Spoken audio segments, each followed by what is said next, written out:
wangifonela enesimo esiphuthumayo wathi unenkinga emakhaya ngoba uhlala emakhaya ubaba wengane yami nengane le yentombazane le yami endala ihlala nayo emakhaya.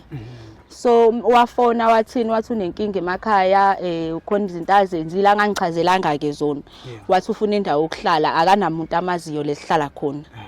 So ngathini kubaba wengane yami lo mncane ngamtshela ngathi umzala wami kubaba wengane yami lencane.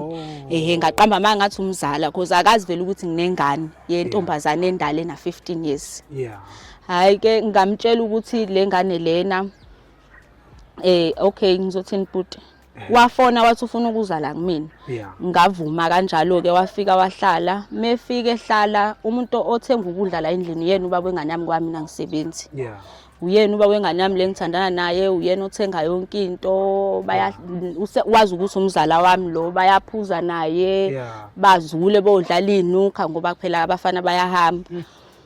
Manje nginenkinga bhutela ngifuna ukuconfessa ngimtshela ukuthi kahle kahle akuyena umzala wami lo ubaba wengane yami yokuqala nayo futhi akayazi ukuthi nginengane.